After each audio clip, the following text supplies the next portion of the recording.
ხალხობას შევერთდი, არც თუ ისე გამოუშვა.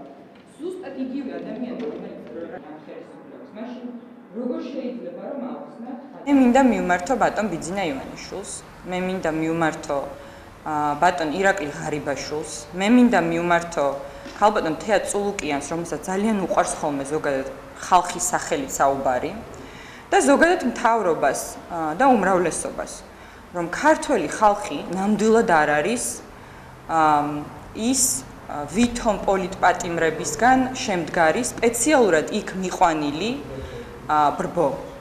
შეიძლება იქ იყვნენ კიდეც ადამიანები, რომლებსაც უნდათ რომ მშვიდობიანად გამოეხატათ თავიანთი გარკვეული უკმაყოფილება და ამის უფლება რა თქმა უნდა მათ აქვთ.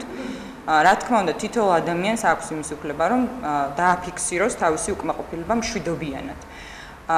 მაგრამ მე ღრმად ვარ დარწმუნებული იმაში და მე მწამს ამის, რომ ქართველი ხალხი არ იყო ის ზიზღი და ის ბოღმა და ის ძალადობა, რაც ჩვენ ვიხილეთ გუშინ.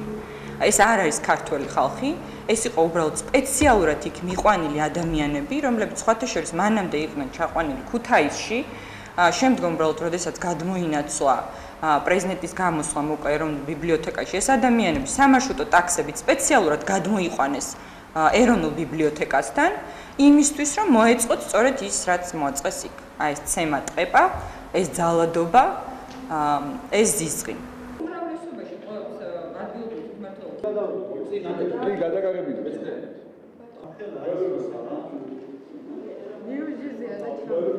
ჩვენ ყველა ვნახეთ, რომ რამდენიმე წუთის წინ სასამართლო დარბაზიდან გამოუშვეს ორი ადამიანი, რომელიც მონაწილეობდნენ გუშინდელ შეხლა-შემოხლაში, რომელიც გაიმართა ეროვნულ ბიბლიოთეკასთან. მე მინდა შეგახსენოთ, ერთი მათგანი არის შერაცხული დღევანდელი უმრავლესობის მიერ პოლიტპატიმრად და სულ ცოტა ხნის წინ დატოვა მან საჯარო ახსნილების დაწესებულება. ჯარიმა, რომელიც მათ შეეფარდათ, დადგინდა სასამართლოს მიერ 100 ლარი, მაგრამ უნდა გვესმოდეს, რომ ეს არ არის სასამართლოს მიერ მიღებული გადაწყვეტილება, ეს იყო მოთხოვნილი ღარიბაშვილის უწყების მიერ. ღარიბაშვილის უწყება მოითხოვა, რომ ჯარიმა ყოფილიყო 100 ლარი და სასამართლო ამ ჯარიმას ვეღარ დაანძიმებდა და ვეღარ გაზდიდა. ხო? უნდა გვესმოდეს, რას ნიშნავს ეს? ეს ნიშნავს იმას, რომ საქართველოში ივანიშვილის აზრით ნებისმიერი არეულობის მოწყობა, დესტაბილიზაციის მოწყობა, დეპუტატების ცემა, მათ შორის დასისხლიანება, ღირს დღეს 100 ლარი. გარდა ამისა, ჩვენ უნდა გვახსოვდეს, რომ ერთ-ერთი მათგანი, რომელიც დღეს გამოუშვეს, კონკრეტულად მელოლ ვაჩნაძე, დაკავებული იყო იმის გამო, რომ მან ცემა პოლიციელი დაარტყა პოლიციას.